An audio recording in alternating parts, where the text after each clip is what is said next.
선한목자교회 주일 4부 예배에 오신 모든 성도님들을 주님의 이름으로 환영합니다. 이제 곧 예배가 시작됩니다. 옆 사람과의 대화는 삼가주시고 기도로 예배를 준비해 주시기 바랍니다. 핸드폰 전원은 꺼주시거나 진동 모드로 전환해 주셔서 모든 성도들이 다 함께 은혜로운 예배를 드릴 수 있도록 협조해 주시기 바랍니다. 감사합니다.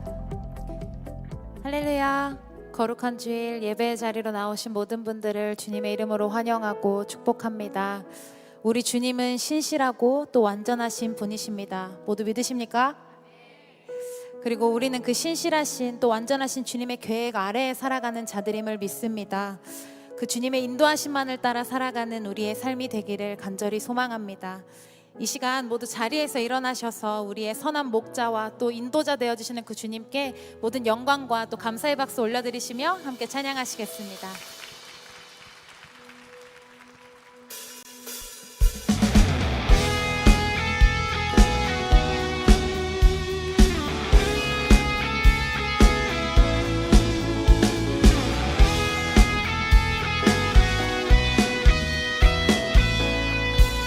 대산을 넘어 대산을 넘어 험곡에 가도 빛 가운데로 걸어가며 주께서 항상 지키시기로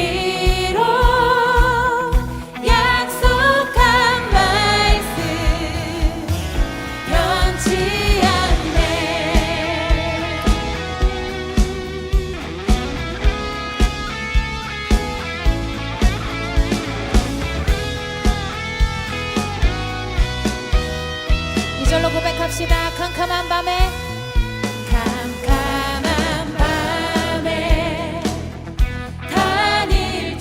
다닐지라도 주께서 나의 길 되시고 나에게 밝은 빛이 되시니 길 잃어버린 염려 없네. 하늘의 영광 하늘의 영광 하늘의 영광 나의 맘속에 차고도 넘쳐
이름을 높여드립시다. 나는 주만 높이리.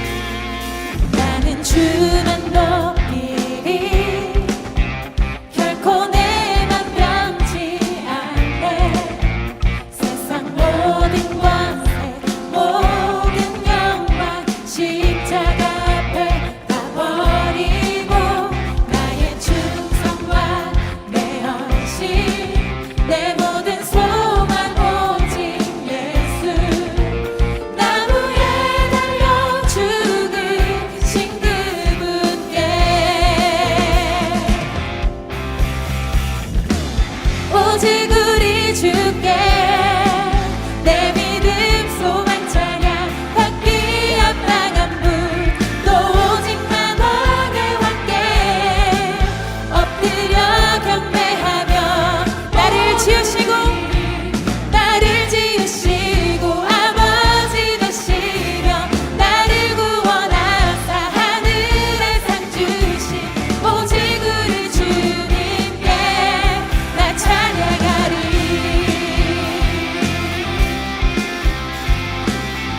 처음부터 고백합니다. 나는 주만 높이리.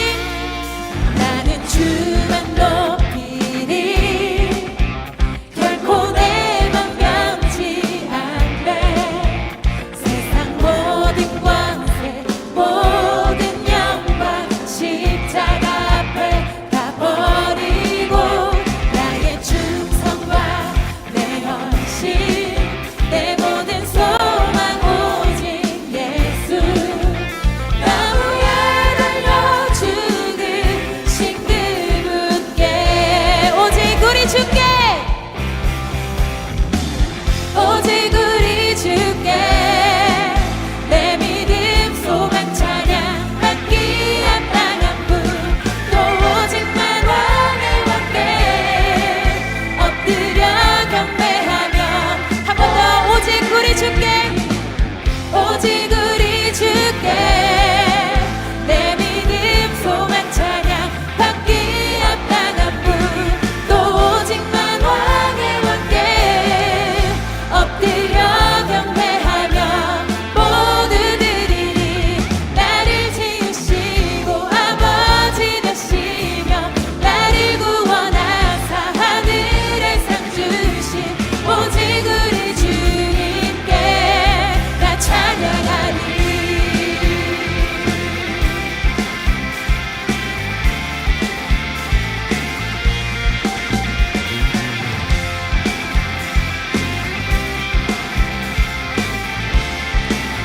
오직 우리 주께 오직 우리 주께 오직 우리 주께 오직 우리 주께 오직 우리 주께 오직 우리 주께 오직 우리 주께 오직 우리 주께 오직 우리 주께 오직 우리 주께 오직 우리 주께 오직 우리 주께 오직 우리 주께 우리 깊은 믿음의 고백을 올려드립시다. 오직 우리 주께 오직 우리 주께 오직 우리 주께 나 찬양하리. 오직 우리 주께 오직 우리 주께 나를 지으시고 나를 지으시고 아버지 되시며 나를 구원하사 하늘에 상 주신 오직 우리 주님께 나 찬양하리.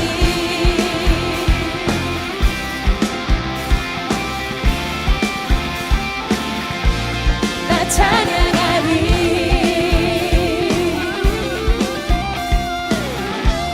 오늘도 살아계셔서 역사하시는 주님 우리의 찬양을 받으소서.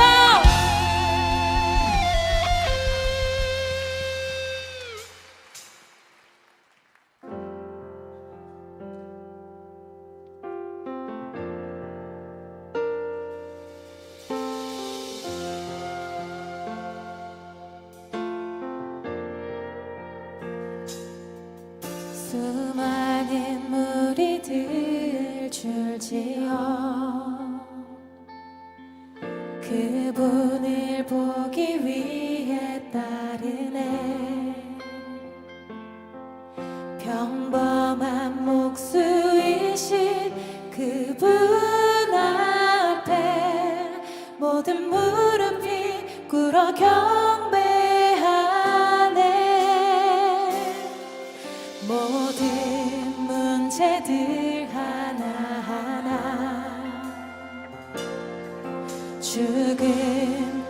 가지도 힘을 잃고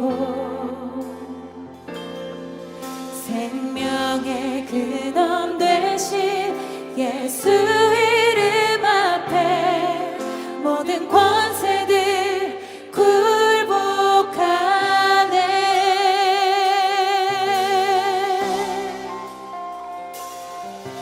예수 이름 높이세 능력의 그 이름 예수 이름 높이세 구원의 그 이름 예수 이름에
주시겠습니다.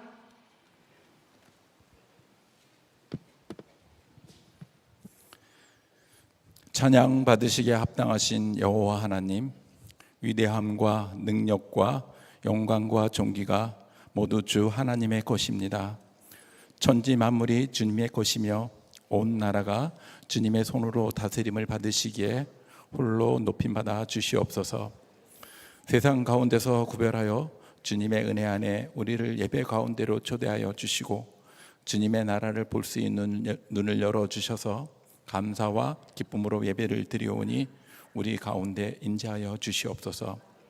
한 주간의 삶 속에서도 주님의 인도하심과 도우심을 고백합니다. 우리의 어떠함을 넘어 오직 주님의 은혜와 자비로우심으로 악이 시험과 올무에서도 주님의 보호하심으로 능히 이기고도 남았습니다. 주님의 생명 싸게로 감싸주시고 주님의 솜으로 덮으심으로 구원받은 우리 영혼이 주 안에서 안전함을 누렸습니다. 주님의 구원의 은혜와 날마다 동행하시는 주님의 사랑이심을 감사드립니다. 한 주간 지었던 모든 죄들을 회개합니다. 보기에 좋았던 것들을 쫓아 주님을 잊었던 순간과 병든 자와 연약한 자들을 외면하여 이웃사랑을 버려 싸우니 나의 어리석음을 용서하여 주옵소서. 머리에 죄를 뿌리고 마음을 찢사오니 주님께로 속히 돌아가는 일에 망설임 없이 회개하오니 주의 품으로 인도하여 주옵소서. 위기 속에서도 하나님은 인도하신다의 제목으로 말씀을 전하시는 김다희 담임 목사님을 성령의 은혜로 갑절로 부어주셔서 주님의 말씀을 대원하실 때 권능으로 들려지게 하옵소서. 주님께서 세상 모든 사람의 마음을 열어주사 들려진 말씀을 통하여 어린 아이로부터 어른에 이르기까지 주 여호와의 이름이 불려지는 은혜를 허락하여 주옵소서. 찬양으로 영광 돌리는 더브리지 찬양대의 찬양을 기뻐 받아주시고 예배를 위하여 수고하는 모든 손길을 기억하시고 주님의 은혜를 한량없이 베풀어 주옵소서. 우리와 항상 동행하시는 주 예수 그리스도의 이름으로 기도드립니다. 아멘.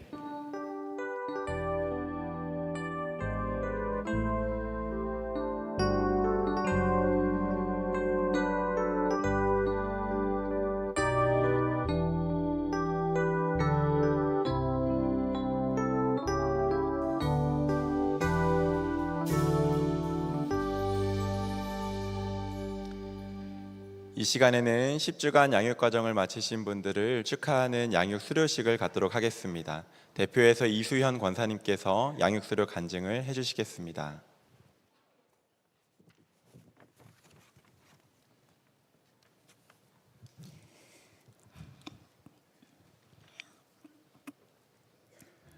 저는 매주 주의를 지키고 봉사를 하지만 내가 본래 가지고 있는 성품으로 맡겨진 것을 감당하는 것인지 주님이 주신 마음으로 하는지 분별하기 어려울 정도로 습관적인 신앙생활에서 회의감을 갖고 있었습니다.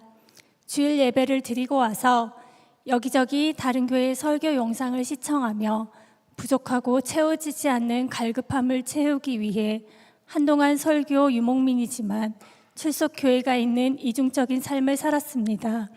그러다가 선한목자 교회 설교를 듣게 되면서 이곳에서는 들고 날 때마다 꼴을 얻을 수 있겠다는 확신이 생겨 남편과 교회를 놓고 기도하였습니다. 코로나로 모든 교회가 온라인 예배만 가능할 때 저희 가정엔 담배와 같은 감사한 예배였습니다. 이후 현장 예배에 가고 싶다는 마음에 마치 어렸을 때 처음 교회에 가는 궁금한 마음 반, 설레는 마음 반으로 교회를 찾았고 성전 안에 발을 딛자마자 눈물이 터져 나왔습니다. 예배 시간 내내 남편과 저는 서로 흘리는 눈물을 보이지 않게 훔치느라 손이 바빴습니다. 아는 사람 하나 없는 낯선 곳이지만 따스하고 포근한 주님의 품이라는 것이 느껴지면서 잘 왔다 위로해 주시는 것만 같았습니다. 10주 양육을 받으면서 당신은 행복하십니까? 라는 첫 번째 과에서 바나바로 섬겨주신 집사님께서 질문을 하셨을 때 저는 잠시의 멈춤도 없었던 것 같습니다. 살면서 하고 싶은 것을 마음껏 선택하면서 살지 못했지만 교회만큼은 남편과 한마음으로 오고 싶었던 곳에 발을 딛고 양육을 받을 기회를 받았으니까 물음에 고민할 이유가 없었습니다. 그렇지만 제가 방심한 탓에 양육 4주차의 큰 시험을 겪는 계기가 생겼습니다. 교회에서는 하나님의 전시갑주에 대한 설교를 매주 이어나가고 있었고, 교만하게도 저는 말씀과 행동이 일치되는 삶을 살 수 있을 거라고 생각했지만 마음이 한순간에 무너지는 일이 일어나고 회복하는 데 시간이 필요했습니다. 바나바 집사님의 중보기도와 양육 시기에 공격받는 마귀의 역사가 많아 마음을 굳게 먹어야 한다는 조언에 마음을 돌려 하나님께서 저에게 주시는 새로운 마음을 깨닫게 되었고, 멈추고 싶었던 사과를 무사히 지나가며 저를 돌아보는 귀한 시간을 가졌습니다.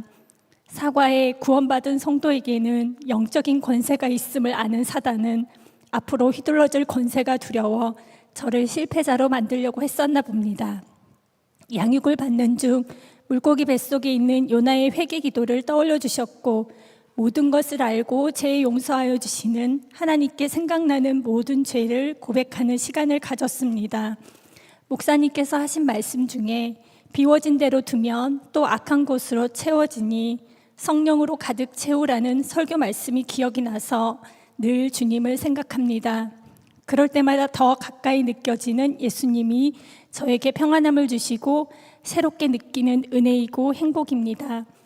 그는 시냇가에 심은 나무가 철을 따라 열매를 맺으며 그 잎사귀가 마르지 아니함 같으니 그가 하는 모든 일이 다 형통하리로다. 저희 가정에 시냇가인 말씀에 기반을 두고 영적으로 목마르지 않는 삶으로 열매를 맺으며 살아가고 싶습니다. 우리의 참 목자 되시는 주님 감사합니다.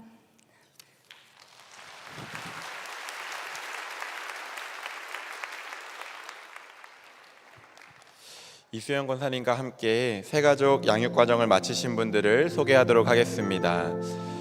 임영우 권사님, 신정아 성도님, 서복임 권사님, 신경식 성도님, 홍은선 집사님, 신용석 집사님, 한예수 집사님, 배진호 성도님, 김민진 성도님, 서두순 집사님, 김유연 성도님입니다. 바나바는 십자가 목걸이를 걸어주시고 예수님의 마음으로 꼭 안아주시기 바랍니다. 성도님들께서도 나와서 함께 축하해 주시면 감사하겠습니다.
다시 한번 큰 박수 보내주시기 바랍니다.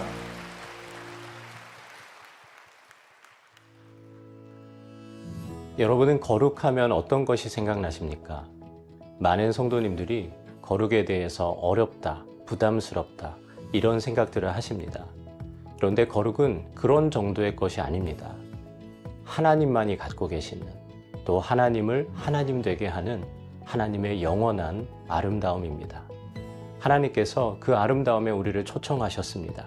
내가 거룩하니 너희도 거룩하라. 우리가 4주간 거룩, 그 영원한 아름다움이라는 주제로 말씀을 나누려고 합니다. 이 시간을 통해서 거룩이 그저 어렵거나 부담스러운 것만이 아닌 우리가 바랄 만한 소망으로 붙들어지는 그런 은혜가 있기를 바랍니다. 교회 소식을 알려드리겠습니다. 이번 주 금요 성령 집회는 아틀란타 제너레이션 교회 류계현 목사가 말씀을 전합니다. 형제교회 파송 선교사를 모집하고 있습니다. 형제교회와 함께 하나님 나라를 세워가는 특권에 참여하기 원하시는 분은 개인 또는 속회별로 신청해 주시기 바랍니다. 갈립교회 속회 페스티벌이 이번 주 토요일 오후 3시 본당에서 있습니다. 여성교회 성남지방 개석회 및 찬양제가 토요일 오전 10시 글로리홀에서 있습니다. 선화목자교회에 처음 오신 새가족 여러분을 환영합니다. 1층 새가족실에 가시면 교회 등록과 교회 생활에 대한 안내를 받으실 수 있습니다. 매일 말씀 함께와 예수 동행 일기를 통하여 주님과 동행하는 한 주 보내시길 바랍니다. 형제교회 파송 선교사를 모집하고 있습니다. 특별히 성남시 의료원에서 병원 선교를 새롭게 시작하게 된 성남시 의료원 병원교회가 이번 달에 새롭게 시작하면서 형제교회가 되었습니다. 또한 통일민 교회인 주소망교회, 노원 새소망교회가 새롭게 형제교회가 되었습니다. 주님의 몸된 교회를 세워가는 이 기쁨의 자리에 사랑하는 성도님들을 초대합니다. 중등부 가을 축제가 오늘 지상주차장에서 열리고 있습니다. 행사가 지상주차장에서 진행되다 보니 지하 주차장에 자리가 많이 부족한 상황입니다. 예배를 마치시고 지하 주차장에 주차하신 분들께서는 바로 출차해 주시면 감사하겠습니다. 다음 세대를 위한 많은 기도와 협조에 감사드립니다. 이 시간 다 함께 자리에서 일어나셔서 하나님의 말씀을 경외하는 마음으로 봉독하도록 하겠습니다.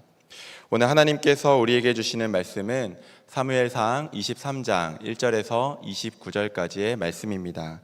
봉독은 1절에서 5절, 10절에서 14절만 하도록 하겠습니다. 다윗은 블레셋 사람이 그일라를 치고 타작한 곡식을 마구 약탈하여 간다는 소식을 들었다. 그래서 다윗은 주님께 여쭈었다. 내가 출전하여 이 블레셋 사람을 쳐도 되겠습니까? 그러자 주님께서 다윗에게 허락하셨다. 그렇게 하여라. 어서 출전하여 블레셋 족속을 치고 그일라를 구해주도록 하여라. 그러나 다윗의 부하들이 반대하고 나섰다. 우리는 여기 유다에서도 이미 가슴을 졸이며 살고 있는데 우리가 그일라로 출전하여 블레셋 병력과 마주친다면 얼마나 더 위험하겠습니까? 다윗이 주님께 다시 여쭈어 보았다. 그런데도 주님께서는 똑같이 대답하셨다. 너는 어서 그일라로 가거라. 내가 블레셋 족속을 너의 손에 넘겨주겠다.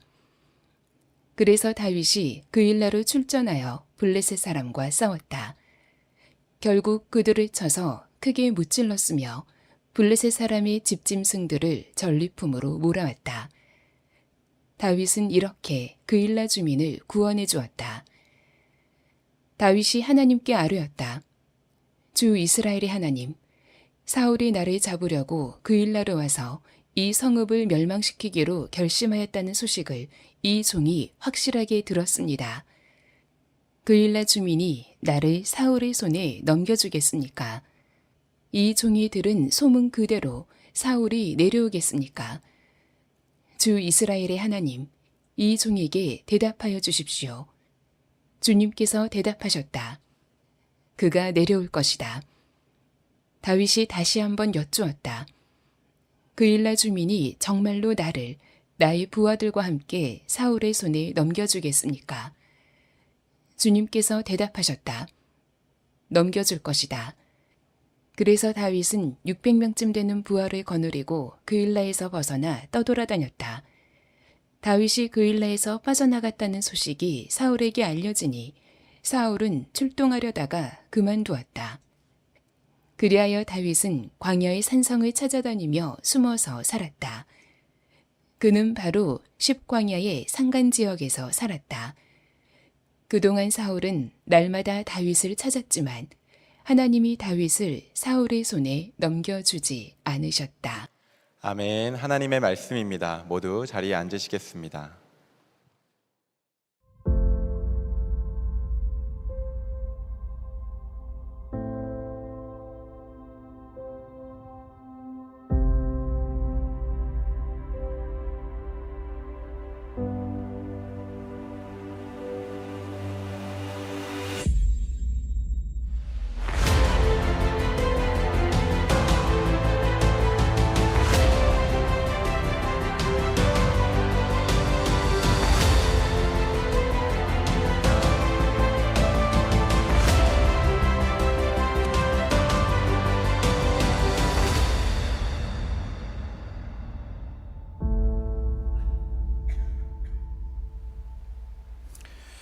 네, 우리 사부 예배에 오신 여러분들 주님의 이름으로 환영하고 축복합니다.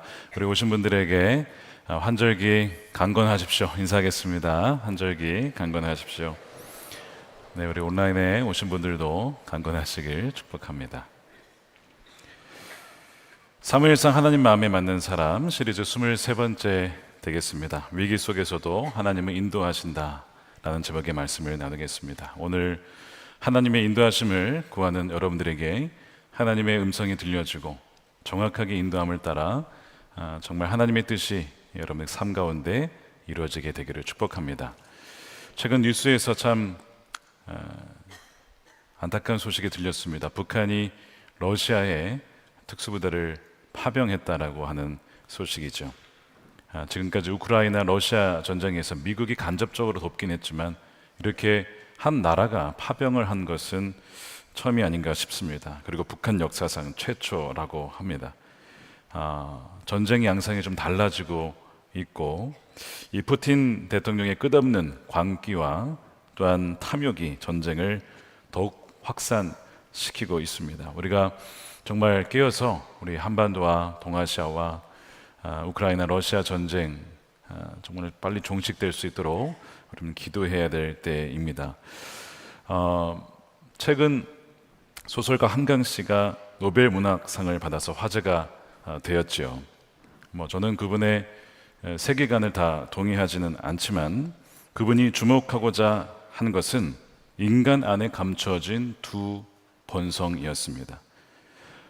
한편으로는 자신을 희생하면서 남을 돕고자 하는 마음, 또 한편으로는 몸서릴 정도로 폭력적인 악한 인간의 모습이 어떻게 한 인간에 공존할 수 있을까? 그 모순을 꿰뚫어 보고 싶었다. 그것이 그분을 지금까지 오게 한 힘이었다라고 하죠. 인간의 악한 두 모습은 사울에게서 발견됩니다. 하나님의 영으로 충만하여서 하나님의 뜻을 행하였던 사울의 모습.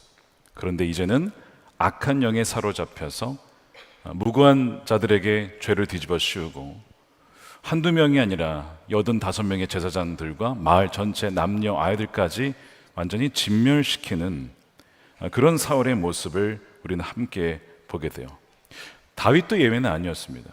하나님 마음에 맞는 사람으로 하나님에 의하여 선택을 받았는데 하나님을 의지하고 찬양하는 그런 모습도 있는데 지난주에 살펴본 것처럼 자신이 위기에 처하니까 거짓말도 하고 골리앗의 칼도 가져가고 아기스 왕 적국에 가서 자신을 도와달라고 하는 어떻게 보면 배신하는 그런 모습도 다윗 안에 공존하고 있는 것입니다.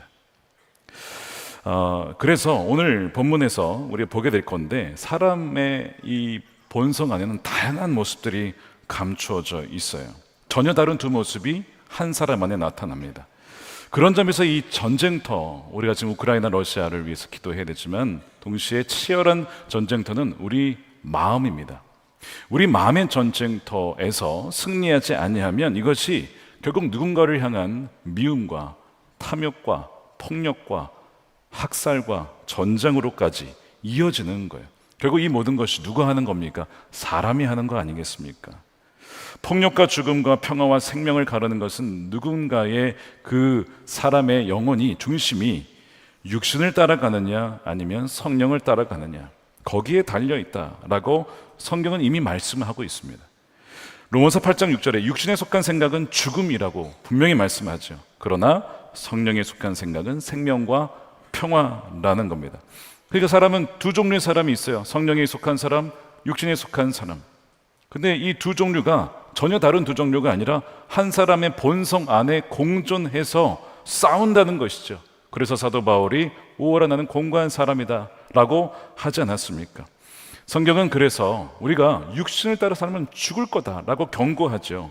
13절입니다. 여러분이 육신을 따라 살면 죽을 것입니다. 그러나 여러분이 성령으로 몸의 행실을 죽이면 살 것입니다. 이것은 한 번이 아니라 계속해서 내가 이미 십자가에서 죽었고 나의 옛자는 이미 죽었음을 날마다 죽노라라고 했던 사도 바울과 같이 그러면 산다는 거예요. 하나님의 영으로 인도함을 받는 사람은 누구나 다 하나님의 자녀입니다.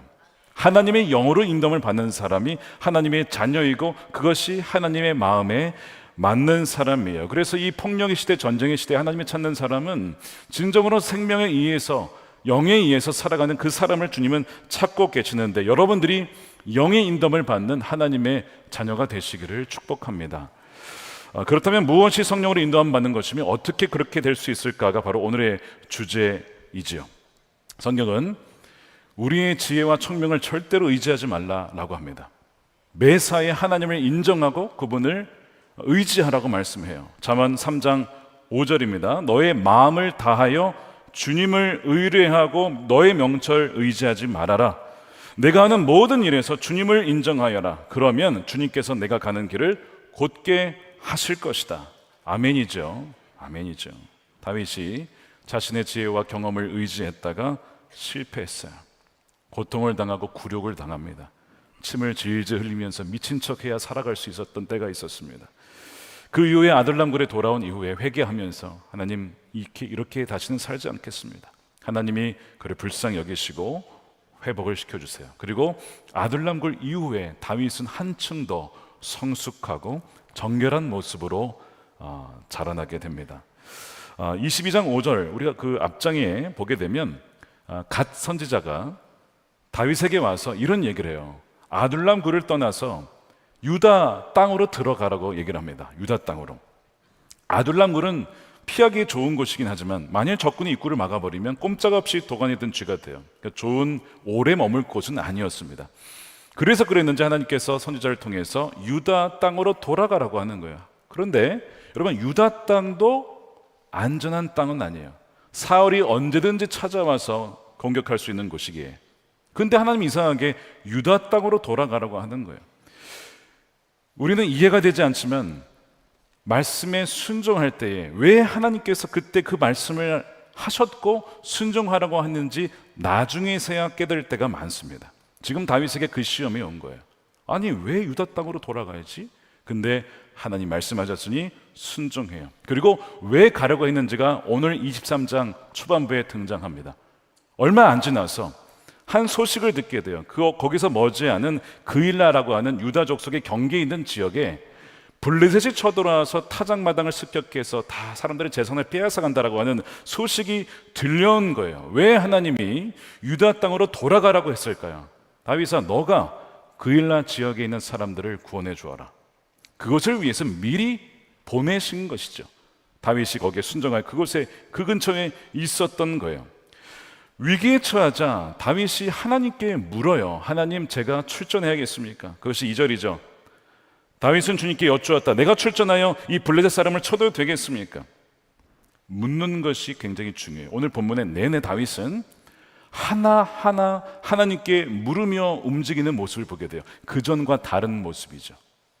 그전엔 물은 때도 있었지만 안 물을 때도 있었어요. 심지어 안 묻고 높제사장을 찾아갔고, 안 묻고 돌리앗의 칼을 취했고, 안 묻고 아기스를 찾아갔습니다. 그런데 이제는 어떤 결정을 내든지 주님께 묻고 응답을 받지 않으면 움직이지 않는 거예요.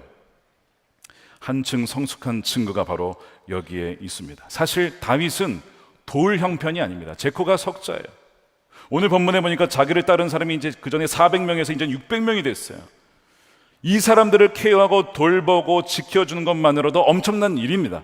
그런데 지금 그일라 사람들에게 가서 그들을 도와준다. 상황적으로는 이건 말도 안 되는 일인 거죠. 그럼에도 불구하고 다윗은 하나님의 뜻을 묻는 거예요.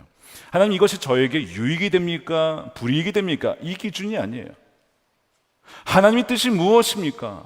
비록 내가 손해를 볼 수 있고 위험을 당할 수도 있지만, 그러나 그것이 하나님의 뜻이라면 제가 따르겠습니다라고 하는 그 의지를 지금 보여주고 있는 거예요. 근데 하나님이 뭐라고 하시냐면 가라고 하시는 거예요. 2절에 다윗에게 허락하였다. 그렇게 하여라. 어서 출전하여. 어서 출전해라. 타이밍을 놓치지 말아라. 블레셋 족속을 치고 그일라를 구해 주도록 하여라.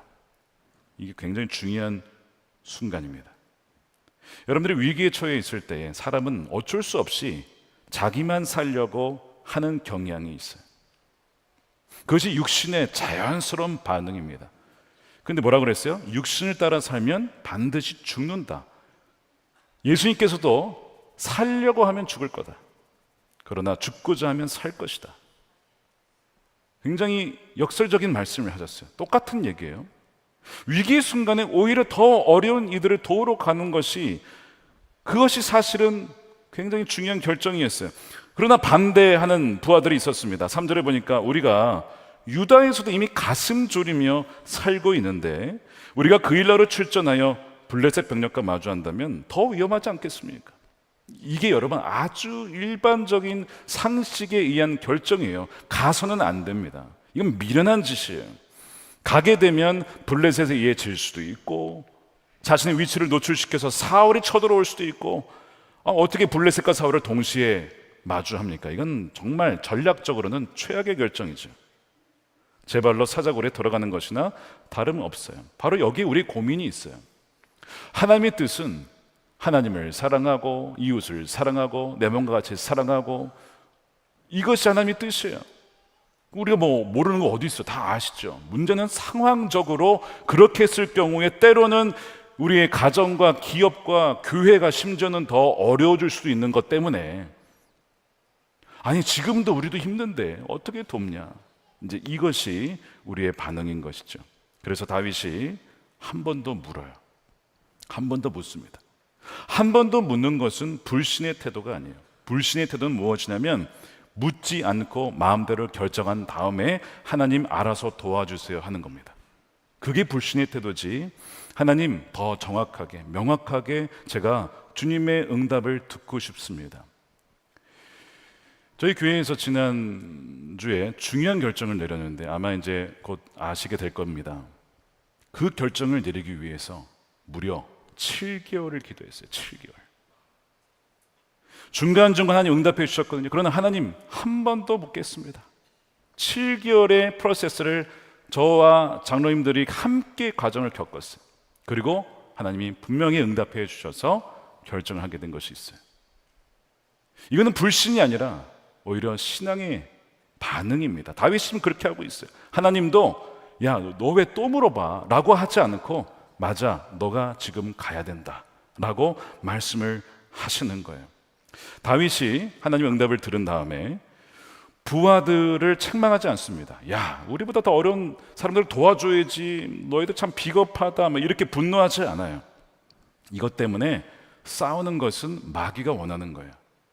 자중질환이 늘 마귀의 전략이에요. 여러분들이 혹시 오늘 교회에 오시면서 부부싸움 하셨습니까? 혹시 여러분들 가정 내에 어떤 분열이 있으십니까? 어떤 의견 차이 때문에. 물론 논쟁을 하면서 좋은 방법을 찾아 나갈 수도 있겠지만 더 중요한 것은 여러분 마음을 지키는 거예요. 적이 아니에요. 근데 마치 싸우다 보면 서로 마음이 막 틀어져요. 부부 사이에도 틀어지거든요. 이 정확하게 마귀가 원하는 것을 다윗은 알고 있죠. 왜 한번 엘리압 형에 의해서 골리앗과 싸워보기도 전에 한번 싸울 뻔했잖아요. 그 이후에 다윗은 마음을 딱 지키고 부하들 나무라지 않고 논쟁하지도 않고 하나님의 인도하심을 믿고 나아갑니다. 나를 따르라. 부하들이 다윗을 따라가요. 그리고 약속하신 대로 블레셋을 이기고 그 일날을 구원하죠. 다윗이 그 지역의 사람들의 구원자가 됩니다. 다윗은 기름 부음 받은 자, 메시아, 구원자, 비로소 구원자의 면모를 보여주고 있어요. 여기서 이제 이 사울과 다윗이 갈라지게 됩니다. 사울은 왕이지만 그 일날에 관심이 없었어요. 백성들의 어려움에 관심이 없어요. 인덤을 구할 때 하나님께 묻지도 않습니다. 자기 마음대로 결정하고 하나님 알아서 해, 이런 식이에요. 근데 다윗은 왕이 아님에도 불구하고 더 어려운 사람들을 마음을 두었어요. 목숨을 걸었습니다. 그리고 하나님께 인도함을 구합니다. 하나님의 뜻을 구합니다. 이제 이 두 가지 모습이 쫙 갈라지게 되죠. 이 사울은 참 안타까운 것이 하나님께 묻지 않았고 묻지 않는 것이 그의 습관이었어요. 영적인 습관, 안 좋은 습관이죠. 그렇다 보니 하나님도 그에게 말씀하지 않습니다.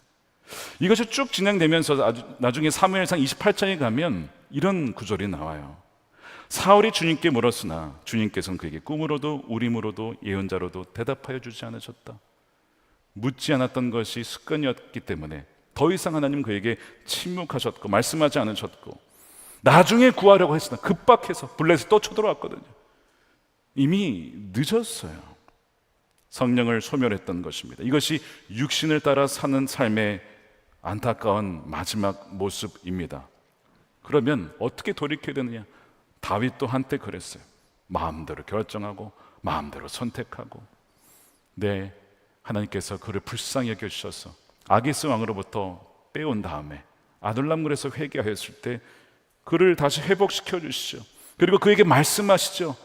다윗아, 너가 가야 된다. 내가 너와 함께 할 것이다. 두려워하지 말아라. 위기 속에서 하나님께 회개하며 나아가며 인도함을 구하면 하나님 반드시 그 사람에게 말씀하시고 인도해 주시는 자비의 하나님이신 줄을 여러분 믿으시길 축복합니다.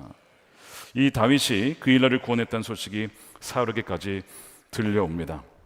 사울이 딱 들어보니까 야, 하나님이 이 다윗은 나에게 붙여주셨구나, 이렇게 해석을 해요.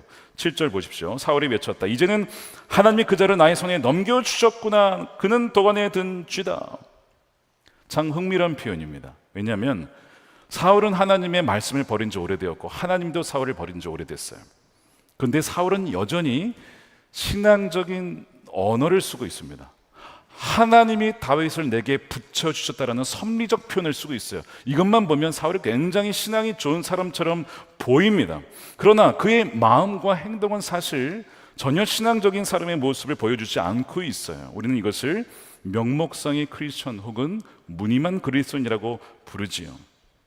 다윗은 사울이 해야 할 이 백성들을 지켜줄 의무를 오히려 다윗이 행했고 사울은 그것을 저버렸습니다. 사울의 입장에서 다윗에게 고마워해야 돼요. 보상을 줘야 됩니다. 그러면서 신앙적인 반응은 이것이어야 했습니다. 내가 다윗을 오해했구나. 너가 정말 우리 백성을 위해서 이렇게 수고하니 내가 사과한다. 그에게 상을 주어라.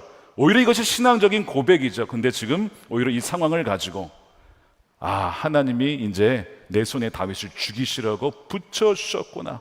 신앙적인 용어를 사용하여 누군가를 죽일 수 있다라고 하는, 멸망시킬 수 있다라는 모순적인 표현을 하고 있는 이 사울의 모습을 보시기 바랍니다. 하나님의 이름이 불려지고 주여 주여 한다고 해서 그것이 반드시 신앙적이거나 그 사람이 반드시 하나님의 사람은 아닐 수도 있다는 것이 오늘 우리가 사울을 통해서 볼 수 있어야 되는 모습이에요. 사람은 얼마든지 하나님의 이름을 이용하여 자신의 유익을 취하기 위해 폭력을 정당화할 수 있고 자신의 욕망을 채울 수도 있는 그런 기만적인 모습이 인간의 타락한 속성이에요. 그러니까 우리는 이 사울의 모습을 보면서 사실 이 사울의 모습이 우리 안에 있는 건 아닌가를 돌아봐야 돼요. 우리는 이 사무엘상을 보면서 다윗의 모습 속에서 그 주님을 사랑하고 의지하는 모습 속에서 우리 안에도 그런 모습이 있고 그런 갈망이 있고, 동시에 사울의 이러한 기만적인 탐욕스러운 폭력적인 모습을 보면서 역시 그 모습이 내 안에도 살아있음을 우리는 보고 놀라곤 하죠. 그래서 우리가 늘 주님 앞에 겸손히 엎드려 주님을 떠나는 순간 우리는 언제든지 사울처럼 될 수 있습니다. 주님을 떠나는 순간 우리가 얼마나 악독한 사람이 될 수 있는지를 우리는 이 말씀을 통해서 봐야 된다는 거예요. 언제나 육신의 소욕과 성령의 소욕이 공존하면서 싸우기 때문에 나를 부인하고 자신을 부인하고 십자가를 지고 주님을 쫓는 삶은 과거의 한두 번이 아니라 어제만이 아니라 어제도 오늘도 내일도 항상 이어야 한다는 겁니다. 예상대로 사울이 군대를 소집하여 다윗과 그의 부하들을 포위합니다. 다윗이 그 위기 속에서 자신의 지혜를 의지하지 않고 하나님께 묻습니다. 당시에 이제 이 분별을 어떻게 했냐면 함께 있었던 아비아달, 지난주에 그 노베 학살 사건에서 살아남았던 그 아비아달이 도망올 때에 에봇, 이 제사장들이 입는 에봇을 입고 왔는데 거기에 분별 도구가 있었어요. 하나님께 물으면 예, 아니오로 대답해 주시는 겁니다. 아마 그걸 통해서 다윗이 분별을 했던 것 같아요. 오늘날 에봇은 없지만 우리에게 무엇이 있습니까? 우리에게 이미 주 예수 그리스도를 믿음으로 성령으로 주님이 우리 안에 계시고 또 성경이 우리 안에 주어져 있어요. 그리고 하나님께서는 하나님의 사람들을 통해서 우리에게 말씀하십니다. 이 모든 것들을 종합하여 하나님의 뜻을 분별하는 거예요. 예수님께서 약속하시기를 내 양은 내 음성을 듣는다. 목자의 음성을 들을 수 있다는 거. 여러분들은 날마다 목자의 음성을 들으십니까? 말씀을 통해, 성령을 통해서. 그래서 성령께서 너에게 생각나게 하실 것이다 라고 말씀하셨죠. 생각을 통해서 성령을 떤 말씀을 하시는데 그 생각조차도 말씀에 근거하여 맞는지를 분별을 해야만 우리는 하나님의 음성을 제대로 분별하게 되는 거예요. 이 다윗이 두 가지 질문을 하면서 하나님께 분별을 구하는데, 하나는 사울이 저에게 쳐들어오겠습니까? 라는 것과, 두 번째는 자신이 구행해 준 이 그일라 사람들이 저를 보호해 주겠습니까? 아니면 저를 배신하고 사울에게 넘겨주겠습니까? 이 두 가지를 묻는데 하나님의 대답은 사울이 올 것이고 그일라 사람들이 너를 배반하고 사울에게 너를 넘겨줄 거야 라는 답변이었습니다. 믿어지지 않았어요. 그 위험을 감수하고 그일라 사람들을 구해주는데 이 사람들이 나를 배신하고 사울에게 넘겨준다고. 하나님 정말 그렇습니까? 그렇다. 그러면 다윗의 마음이 어땠을까? 굉장히 아마 힘들었을 거예요. 내가 왜 그일라에 왔지? 아마 이런 생각 했을지도 몰라요.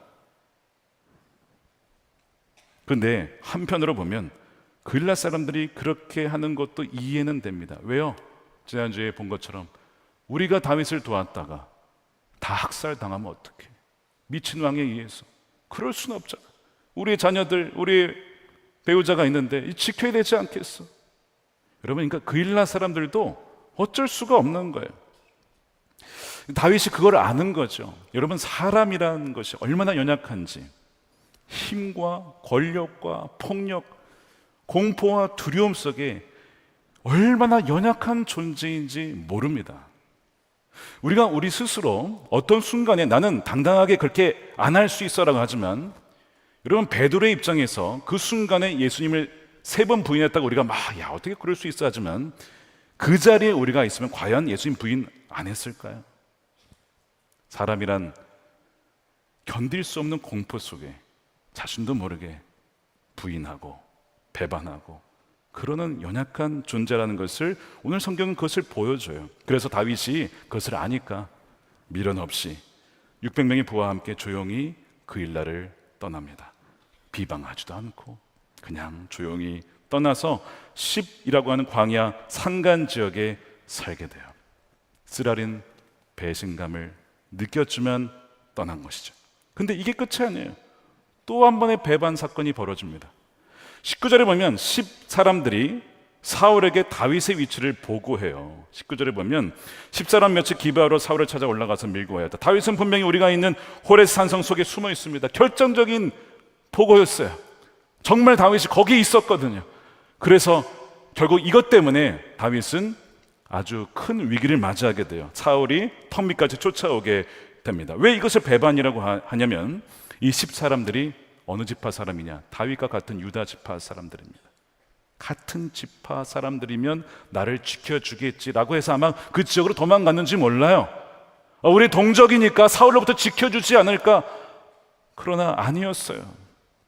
오히려 적극적으로 사울에게 협력하며 보고하는 그 모습 속에 다윗은 또 한 번의 배반을 당하게 됩니다. 자, 여러분, 비즈니스를 하다 보면 믿었던 사람들로부터 배신당할 때가 있죠. 재정을 빼돌리거나 오늘 갑자기 사라진다거나 그런 아픔들이 있죠. 목회를 하다 보면 또 그럴 때가 있어요. 저도 미국에서 그런 일들을 여러 차례 겪었을 때가 있었습니다. 참 힘듭니다. 근데 하나님께서 왜 다윗에게 이렇게 2번 연속이나 배반의 사건을 겪게 하셨을까요? 이것을 통해서 무엇을 가르치려고 하시는 것일까? 2가지입니다. 다윗아, 너보다 더 힘든 상황에 처한 이들을 조건 없이 도와줘라. 조건 없이. 그들로부터 어떤 인간적 보상 기대하지 말고 그냥 도와줘 하는 것을 가르치고자 했던 것. 2번째, 사람은 사랑해야 될 대상이지 의지할 대상은 아니야. 사람은 한없이 연약한 존재다. 권력 앞에, 힘 앞에, 재물 앞에 여지없이 무너지는 그런 존재야. 그러니까 불쌍히 여기고 도와주되 그 어떤 사람에게도 너의 온 인생을 걸지 말아라. 혹독한 광야에서 이 수업을 하는 거야. 인간의 연약하고 악한 그 본성이 있음을 다양한 사건을 통해서 이 다윗을 트레이닝시키는 그 하나님의 모습을 우리는 보아야 합니다. 신의를 저버리는 것, 배신, 폭력 못지않게 우리 인간의 내면에 감추어진 연약한 어두운 모습이에요. 그래서 사람들의 도움에 지나친 확신 가지지 말고 그 도움에 의지하여서 너의 중심을 옮기지 마. 만일 다윗이 내가 그일라 사람들을 도와주었으니까 이 사람들이 사울로부터 나를 지켜주겠지, 아니 마땅히 그래야지, 거기에 근거에서 만일 남기를 결정했으면 다윗은 여기서 죽는 거였습니다. 사울에 의해서 죽는 거였습니다. 근데 보통 우리가 그렇게 결정하기 쉬워요. 아유, 내가 그 사람을 이렇게 도와줬는데 그 사람이 나를 이렇게 해줄 거야. 물론 해줄 수도 있어요. 그러나 해주지 않는다고 하는 것을 염두하셔야 돼요. 그렇다고 해서 해주지 않는다고 해서 욕해서도 안 돼요. 그일라 사람들의 형편을 생각해 보세요. 왜 그들이 그런 결정을 내려야 했는지를 이해할 수 있어야 돼요. 그러니까 왕으로서, 지도자로서 인간에 대한 이해의 넓이와 깊이를 하나님께서 넓혀주시고 깊게 해주시는 거예요. 그럼으로써 뭘 말씀하시는 거예요? 정말 우리가 평생 전적으로 의지할 분은 누구밖에 없어요? 주님밖에 없다. 그거를 지금 가르치시는 거예요. 그러니까 다윗이 이때에 지은 시편이 시편 27편으로 알려져 있습니다. 1절에 주님이 나의 빛, 나의 구원이신데 내가 누구를 두려워하랴? 주님이 내 생명의 피난처이신데 내가 누구를 무서워하여 하랴? 3절에 보니까 군대가 나를 치려고 애워싸도 나는 무섭지 않네. 용사들이 나를 공격하려고 일어날지라 나는 하나님만 의지하려네. 4절에 보니까 유명한 구절이죠.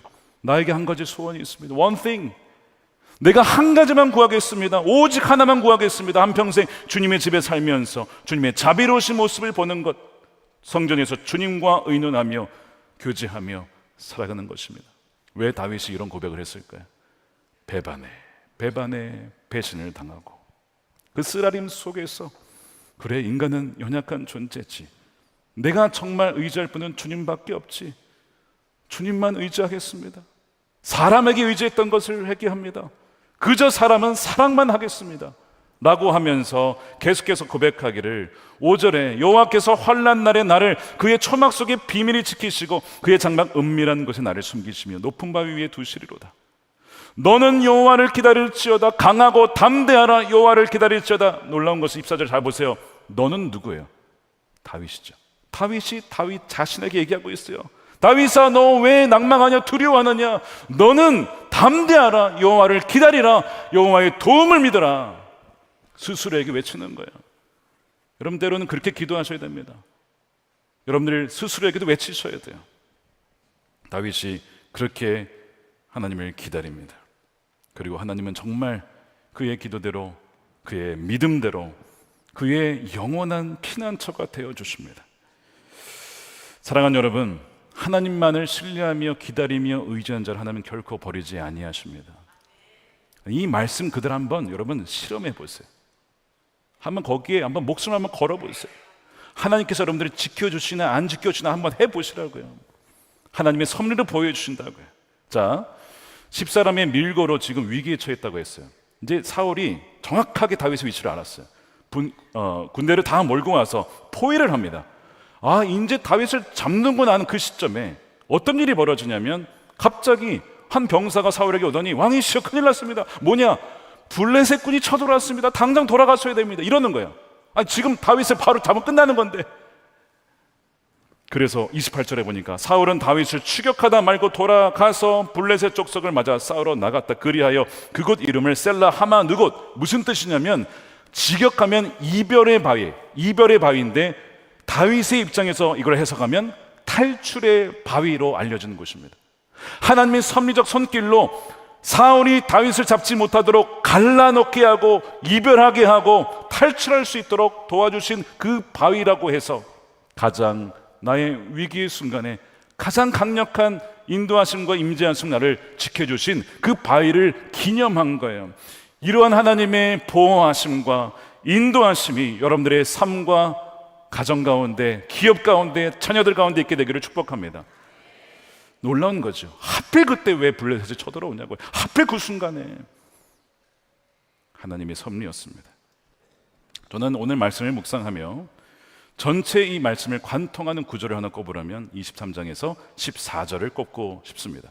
중간에 이렇게 되어 있어요. 자, 바로 10광야의 다윗이 산간 지역에서 살았다. 그동안 사울은 날마다 온 군사를 동원하여 다윗을 찾았지만 하나님이 다윗을 사울의 손에 넘겨주지 않으셨다. 인간이 아무리 모든 재능과 군사와 재원을 다 동원할지라도 하나님이 허락하지 않으면 그럼 다윗의 머리털 하나 건드릴 수가 없는 거예요. 하나님께서 우리를 지키시는구나. 회개하며 돌이키며 하나님만을 우리의 피난처로 삼은 그 자를 이렇게 인도하시는구나. 하나님의 전적인 은혜인데 오늘 말씀을 가만히 보니까 왜 하나님께서 다윗을 이렇게 지키셨을까? 말씀드린 것처럼 자신의 위기 상황에서도 하나님의 뜻이라면 위험을 감수하더라도 가고자 하는 그 모습을 참 귀하게 보신 것 아니겠습니까? 그래서 사도행전 13장 22절에 다윗을 해석을 하면서 인생을 이렇게 표현을 했어요. 내가 이새의 아들 다윗을 찾아냈으니 그는 내 마음에 드는 사람이다. 그가 내 뜻을 다 행할 것이다. 하나님 마음에 맞다는 것은 뭐 그냥 내가 그냥 그를 좋아한다 그런 게 아니라 그는 나의 계획과 뜻과 의지를 마음 다해 실행할 사람이다. 행할 사람이다. 그 말을 하고 있는 거예요. 야, 제코가 석자인데 다른 사람 도와주네. 뭐 이런 놈이 다 있지? 얘라면 내 뜻을 행하겠구나. 그래서 그를 보호해 주신 거 아닙니까? 여러분들이 그런 하나님 마음에 맞는 사람들이 되시길 축복합니다. 어려울 때에 어떻게 하면 여기서 빠져나갈까?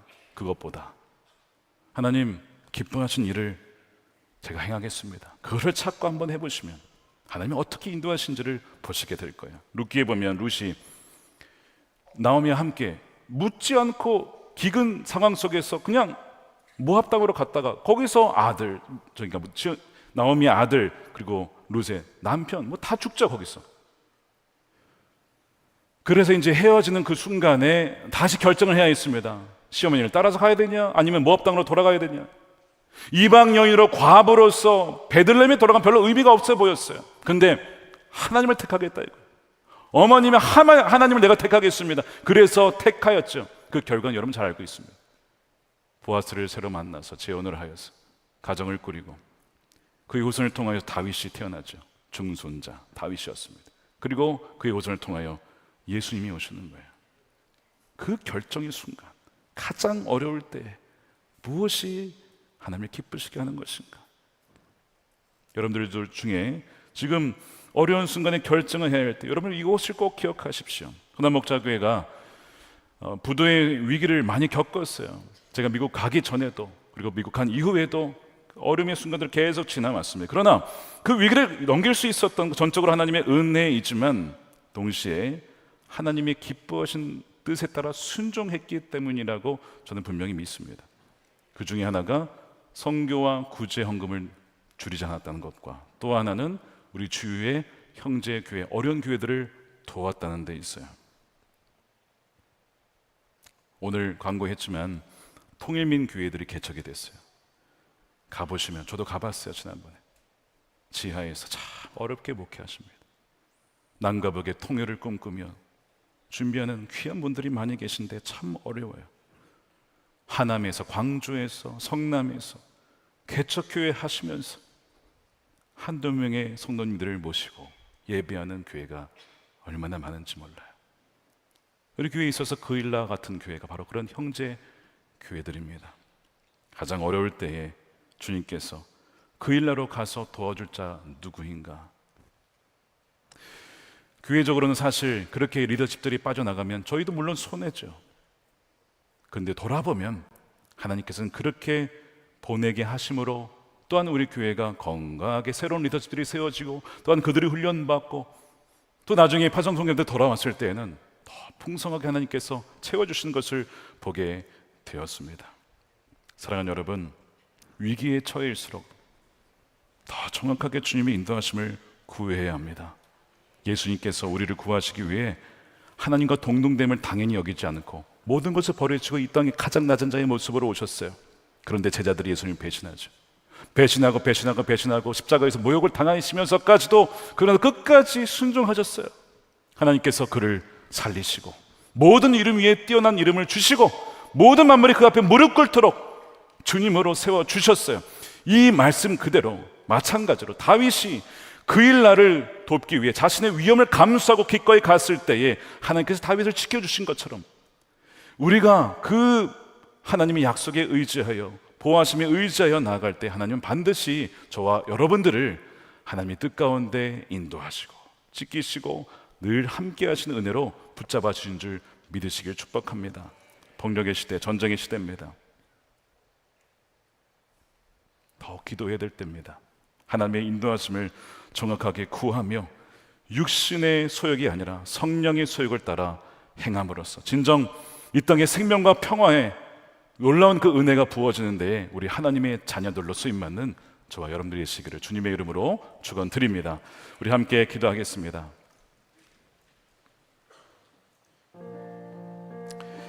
우리 이 시간 함께 기도할 때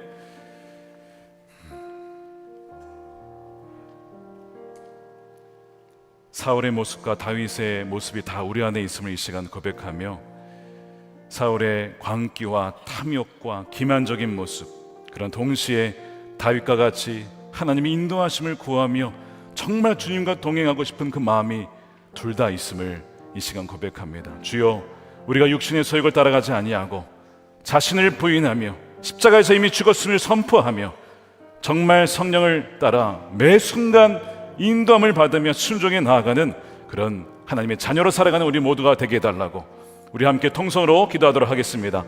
아버지 하나님 감사합니다. 주님, 우리 가운데 행하신 주 이름을 찬양합니다. 아버지, 어떤 순간에도 주님만이 우리의 우리가 의지할 분이심을 이 시간 고백합니다. 사랑하는 주의 백성들을 이 시간 지켜보아요 주옵소서. 환난 가운데 아버지 피하며 어려움에 처한 주의 하나님 백성들을 기억하여 주시고 온전히 주의 뜻대로만 순종하며 나갈 수 있는 하나님의 자녀로 살아갈 수 있도록 주님 인도하여 주시옵소서. 하나님의 영으로 충만케 하시고 가장 어려운 시기에 하나님이 기뻐하신 일에만 순종하여 아버지 이웃의 몸과 같이 도움을 사랑하는 하나님의 자녀들이 되게 하여 주시옵소서. 오 사랑하는 영으로 인도하여 하나님의 자녀들이 하나님의 뜻을 하나님의 자녀로 살아갈 수 있도록 인도하여 사랑의 아버지 하나님 감사합니다. 사랑하는 우리 성도들 가운데 다윗처럼 쫓김을 당하며 정말 위기에 처한 이들이 있습니다. 주님, 이 시간 저들을 친히 찾아가 주시고 주의 날개 아래 덮어 주시며 주님께서 친히 저의 바위요 요새가 되어 주시옵소서. 어떤 순간에도 육신의 소욕을 따라 행하지 아니하고 성령을 따라 우리의 육신의 소욕을 부인하며 오직 하나님이 기뻐하신 뜻에 따라 순종할 수 있는 그 힘을 우리 모두에게 더하여 주시옵소서. 그래야 하나님 결정적인 순간에 정말 하나님께서 놀라운 섭리적 손길로 다윗을 지키시고 또한 다윗을 사울의 손에 넘기지 아니하셨던 것처럼 저들의 가정에서 일터에서 또한 자녀들의 삶 속에 악한 마귀가 정말 저들을 쥐려고 손을 뻗칠 때마다 하나님의 자비하신 손길로 저들을 지키시고 보호하시며 정확하게 인도해 주시는 그 은혜를 누리며 살아가게 하여 주시옵소서. 아버지 하나님, 이 시간 11조 온전한 11조와 감사헌금과 성경금으로 주님께 올려드립니다. 드리는 손길에 복의 복을 더하여 주시고 하는 사업마다 하나님 형통케 되어 주며 하나님 나라 위하여 귀하게 쓰임받는 복된 인생이 되게 하여 주시옵소서. 병든 자와 아픈 자가 있습니까? 주 예수 그리스도의 보혈로 덮어주셔서 치유되어지는 은혜를 허락하여 주시옵소서.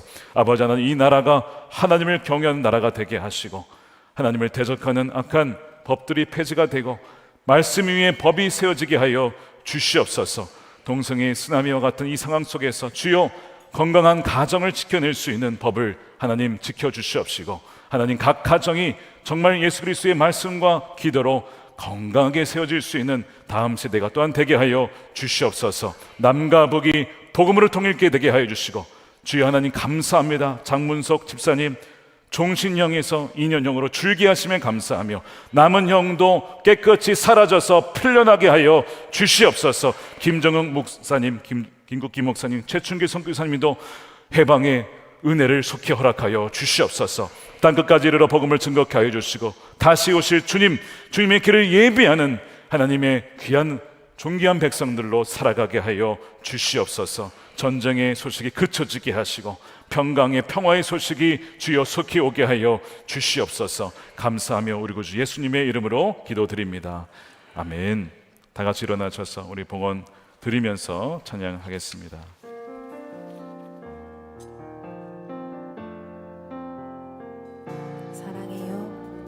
사랑해요 진실하신 나의 주님, 나의 삶 주님 안에 있네. 눈을 뜨는 아침부터 난 잠들기까지 선하신 주를 노래하리. 신실하신 나의 주님,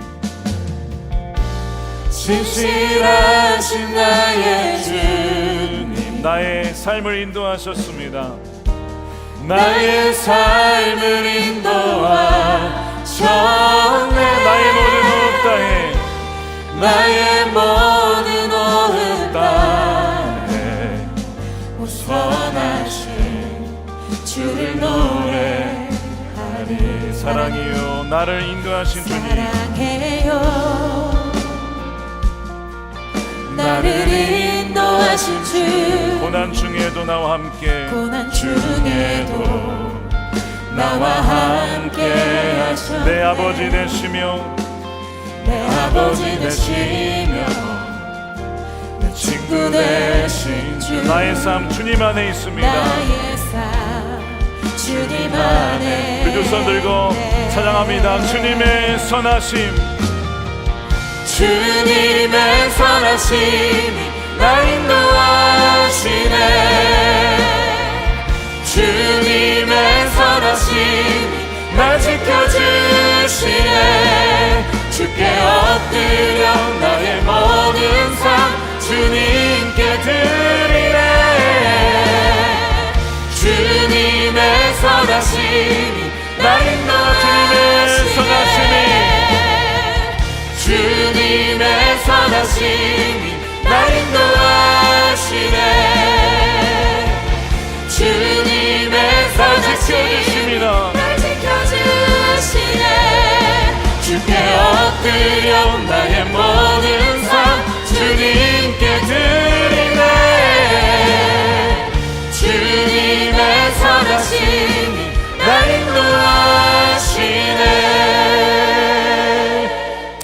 기도하겠습니다. 우리의 길이요 진리요 생명 되신 예수 그리스도의 크신 은혜와 아버지 하나님의 측량할 수 없는 사랑하심과 우리와 늘 함께 하시는 성령님의 감화감동 교통케 하심이 위기의 순간 속에 어떤 순간에도 늘 주님께 물으며 주의 인도하심을 구하며 어떠한 상황에도 순종하기로 나아가는 사랑하는 우리 모든 성도들 머리 위에 저들의 가정과 일터와 자녀들, 다음 세대 이 교회와 나라와 민족 가운데, 또한 전쟁 가운데 있는 우크라이나, 러시아, 이스라엘, 팔레스틴 땅 가운데 영원히 함께 하시기를 간절히 축원하옵나이다. 아멘.